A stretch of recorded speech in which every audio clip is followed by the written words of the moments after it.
No, this is not Carnival Day in Pumpkin Center.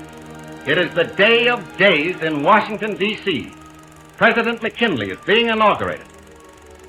Inaugural speeches are more than tradition. They set the tone for a presidency, and sometimes they shape the nation and the world. But which ones truly made history? From Civil War-era calls for unity to promises of hope in times of crisis. These words didn't just mark the beginning of a presidency, they became rallying cries for progress, unity, and resilience. From times of war to economic despair, we'll explore how 5 inaugural addresses changed the course of history. In this countdown, we'll look at the context of each speech, the legacy of the presidents who gave them, and how their words shaped America's media, culture, global influence, and economy. Here are the top 5 inauguration speeches by former presidents.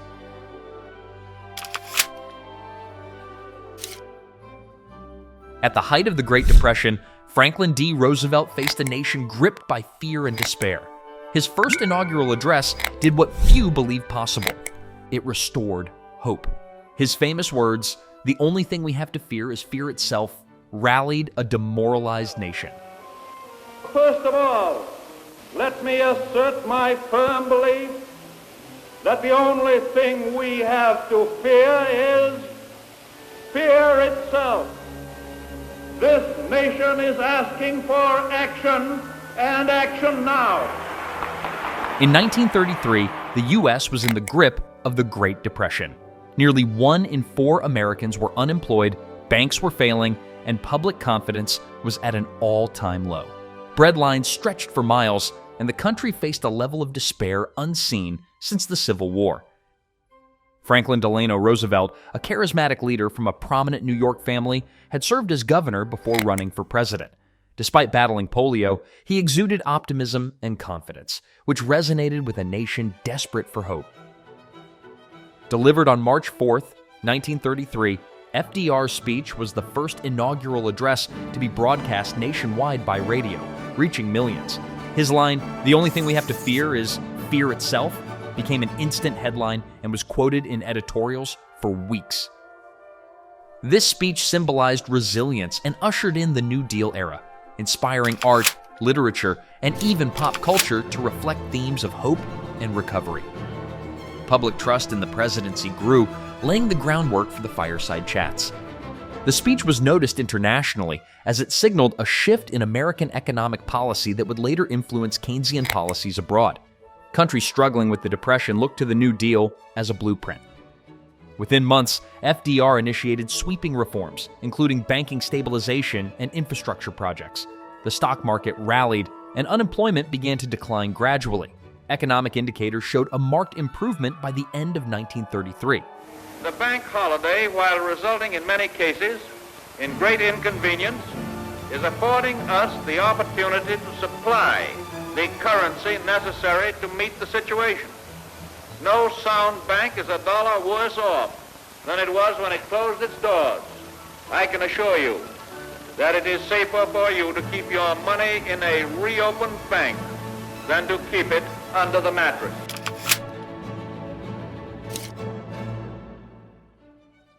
In 1981, Ronald Reagan took the stage at a time of economic stagnation and global uncertainty.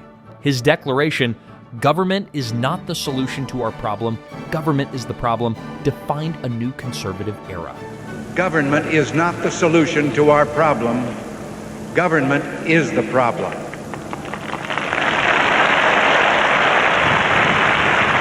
By 1981, America faced high inflation, energy crises, and declining public morale after the Vietnam War and Watergate scandal.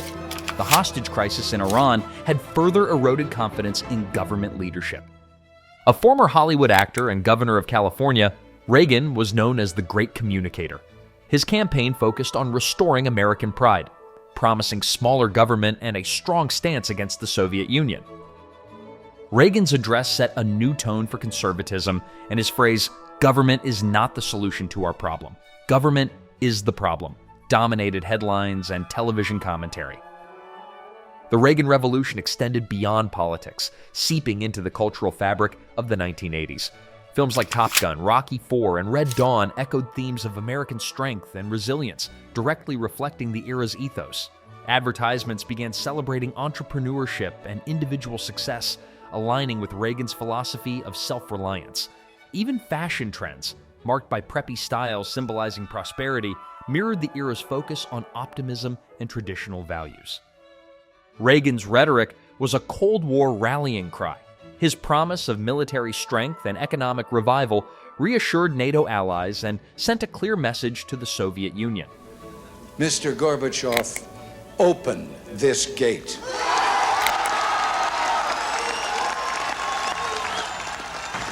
Mr. Gorbachev, tear down this wall. The address set the stage for Reaganomics, policies that included tax cuts, deregulation, and increased defense spending. While controversial, these policies boosted GDP growth during his presidency, though income inequality widened. My plan will give businesses tax incentives that result in plant expansion, greater output, and more jobs. It'll remove regulations that shoot up the cost of doing business. Strong creative leadership can restore America as the mightiest industrial nation on earth.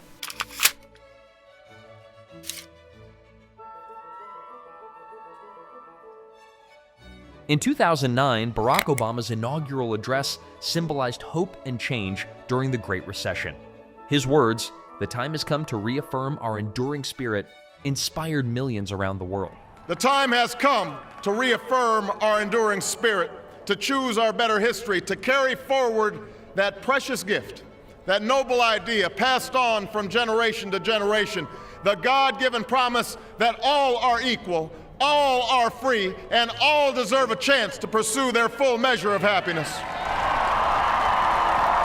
In 2009, the U.S. faced the Great Recession, with millions losing their jobs and homes.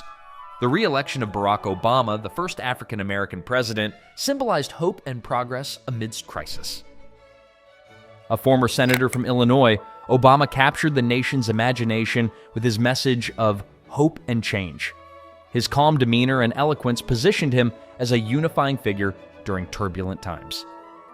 The speech attracted massive global attention, becoming one of the most watched inaugurations in U.S. history, with over 38 million viewers in the United States alone. This marked a milestone in broadcast and digital media as millions streamed the event live, reflecting the hope and global curiosity surrounding Obama's presidency.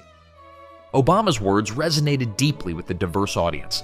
The themes of unity and inclusion, highlighting America's patchwork heritage of Christians, Muslims, Jews, Hindus, and non-believers, ushered in a cultural narrative of equality and solidarity. The address also influenced pop culture, with references in TV shows, music, and literature portraying him as a symbol of progress and change. On the international stage, Obama's outreach, particularly to the Muslim world, aimed to rebuild strained relationships post 9/11, and was widely discussed in global media as a hopeful signal of reconciliation. To the Muslim world, we seek a new way forward based on mutual interest and mutual respect. The speech set the tone for the recovery policies to come, including the stimulus package passed shortly afterward. Markets responded positively to Obama's commitment to bold action, with the Dow Jones stabilizing in the months following his inauguration. His call for investment in infrastructure, renewable energy, and education reinforced investor confidence in long-term economic reform. Our economy is badly weakened, a consequence of greed and irresponsibility on the part of some, but also our collective failure to make hard choices and prepare the nation for a new age. Homes have been lost, jobs shed, businesses shuttered.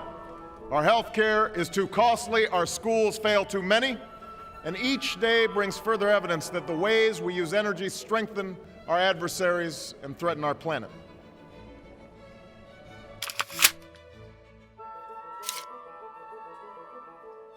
John F. Kennedy's inaugural address marked a generational shift. His iconic line, "Ask not what your country can do for you, ask what you can do for your country," continues to inspire civic action worldwide. And so, my fellow Americans, ask not what your country can do for you, ask what you can do for your country. In 1961, America was entrenched in the Cold War. The space race and fears of nuclear confrontation dominated public concerns. At 43, John F. Kennedy became the youngest elected president. His charisma and idealism made him a symbol of a new, modern America. John F. Kennedy's inaugural speech on January 20th, 1961, became one of the most memorable addresses in U.S. history. His powerful line, "Ask not what your country can do for you, ask what you can do for your country," became an anthem of civic responsibility. The media quickly latched onto this phrase as it embodied the call to action and selfless service that defined his presidency. Newspapers, television, and radio broadcasts across the globe repeated it, cementing the idea that individual action could shape the future of the nation. Kennedy's words struck a chord not only in the United States, but worldwide, symbolizing a break from the past of passive citizenry to a future where every person's contribution was vital to national success. Kennedy was no longer just a politician. He was the embodiment of youthful vigor and hope, which the media amplified across various platforms. Kennedy's speech ignited a cultural shift, particularly among young Americans. The rallying cry for service resonated deeply with the generation coming of age in the early 1960s. His words inspired a surge in interest in public service, which directly led to the creation of key initiatives like the Peace Corps, designed to send Americans abroad to assist developing countries, and the Apollo program, which aimed to land a man on the moon by the end of the decade. The idea of serving the greater good became a defining cultural value. Young people flocked to service organizations, with Kennedy himself becoming a symbol of idealism and progress. As the New York Times reported, Kennedy's rhetoric created an atmosphere of national unity and hope that reached deep into the collective American consciousness. TV shows, films, and pop culture began to embrace this ideal of civic duty, as exemplified in the popular media of the time, which portrayed characters who were duty-bound and idealistic. The speech's cultural impact can also be seen in the rise of countercultural movements, which responded to the call for responsibility by pushing for societal and civil rights reforms. Kennedy's address wasn't just directed inward. His rhetoric had immediate and lasting consequences on the global stage. The president's pledge to pay any price, bear any burden, meet any hardship in the defense of liberty resonated deeply across Europe, Asia, and Latin America, particularly during the height of the Cold War. His speech laid the groundwork for American foreign policy, setting the tone for his administration's stance on global affairs. His words came to define the U.S.'s role in the world, particularly in the fight against communism. Kennedy's speech is often cited as a precursor to his decisive handling of the Cuban Missile Crisis just 2 years later in 1962, when his firm commitment to defending freedom led to a diplomatic breakthrough that prevented nuclear war. Kennedy's strong defense of democracy also reinforced NATO's unity, ensuring a collective stance against Soviet aggression. The Ask Not message of unity and action would be echoed in the rhetoric of global leaders, making Kennedy's vision of international cooperation an enduring part of global diplomacy. Kennedy's vision of progress was not limited to politics and culture. It also extended to the economy. His inaugural speech emphasized innovation, technological progress, and the pursuit of new frontiers. This focus on advancement in science and technology led to significant investments, particularly in space exploration. His administration allocated massive resources to the NASA program, which was integral to the success of the Apollo missions. Kennedy's push for technological and scientific progress spurred not just the space race, but also broader economic growth in the 1960s. Kennedy's speech is often credited with creating a sense of optimism that drove the nation's economic expansion.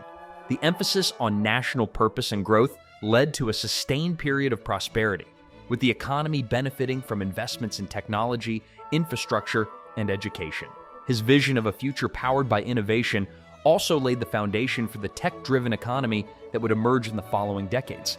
Research shows that his policies fostered an environment ripe for entrepreneurial growth, which resulted in a post-war boom that led to the establishment of a globally competitive U.S. economy. Can we forge against these enemies a grand and global alliance, North and South, East and West, that can assure a more fruitful life for all mankind. Will you join in that historic effort? Before we get to number one, let's take a moment to recognize some speeches that left their mark in unique ways.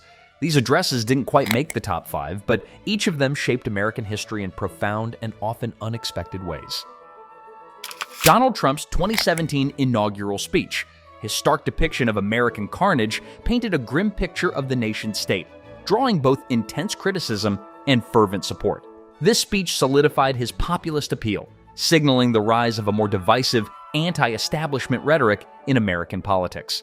Trump's words not only resonated with millions of disaffected voters, but they also marked a dramatic shift in presidential communication, one that continues to influence political discourse today. Whether you view it as a call to action or a reflection of national decline, Trump's inaugural address left an indelible mark on the nation's political landscape. George Washington's first inaugural address in 1789 set the tone for the young republic, emphasizing humility and the importance of public service in a fledgling democracy. Washington's speech was simple yet profound. He was cautious of the power entrusted to him and mindful of the legacy he would leave behind. His address helped establish the tradition of inaugural speeches as moments of national unity and reflection, setting the standard for all future presidents. Washington's humility became a defining characteristic of early American leadership and laid the groundwork for how presidents would communicate with the American people. In 1905, Theodore Roosevelt took office in a very different America, an America that was expanding its influence across the globe. His inaugural speech highlighted his progressive ideals and called for reforms that would directly impact the lives of everyday Americans. Roosevelt's speech resonated with the optimism of a new century and a growing global power.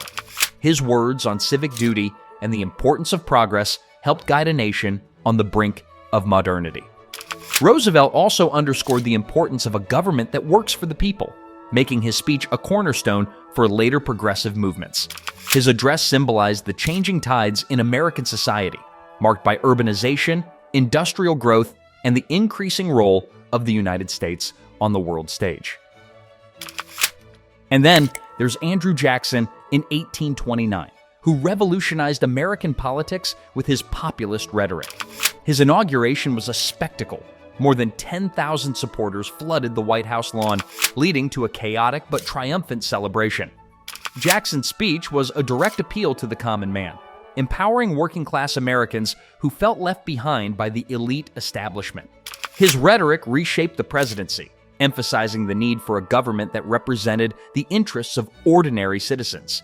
Jackson's populism would go on to define much of the American political system for generations to come, including the rise of political parties, the expansion of voting rights, and the evolution of the executive branch as a voice for the masses.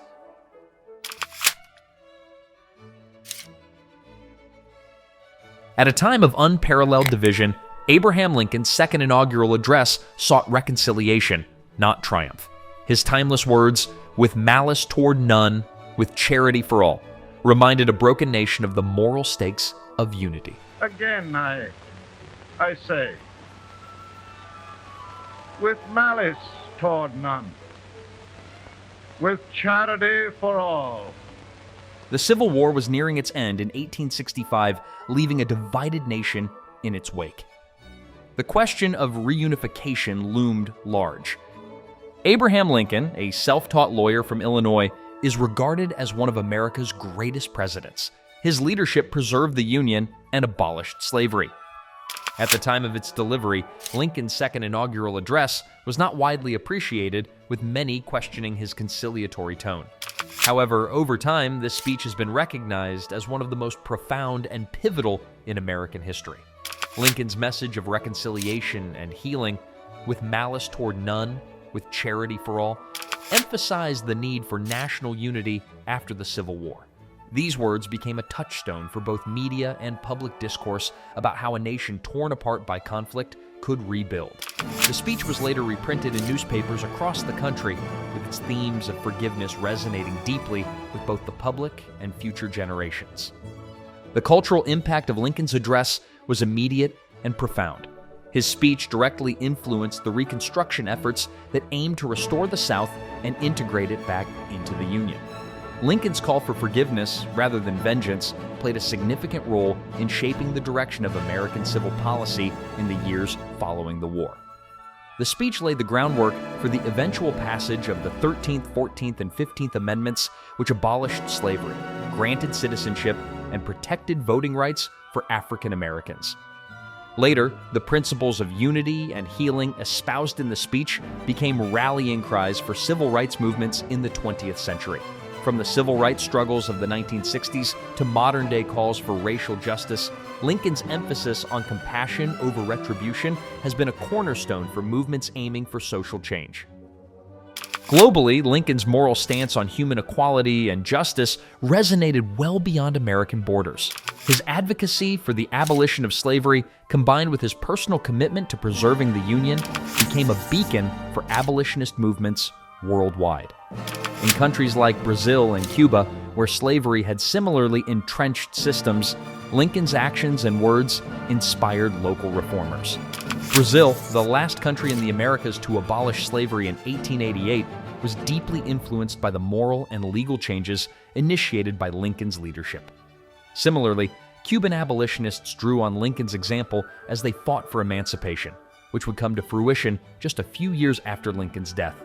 His moral leadership thus became a symbol not just for America, but for the broader global struggle for human rights and freedom.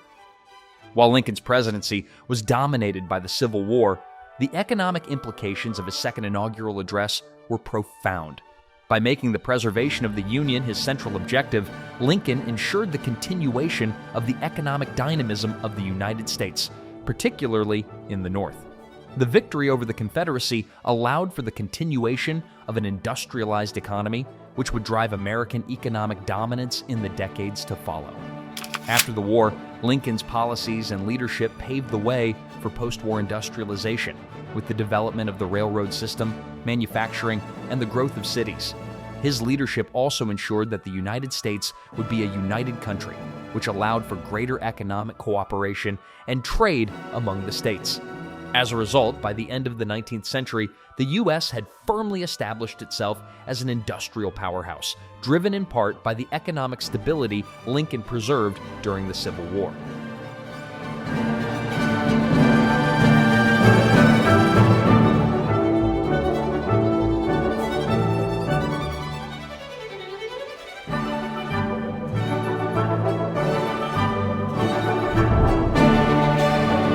Click here to learn about the resemblance between Trump's tariff and Grover Cleveland's, and click here to discover the rise and fall of Assad's dynasty.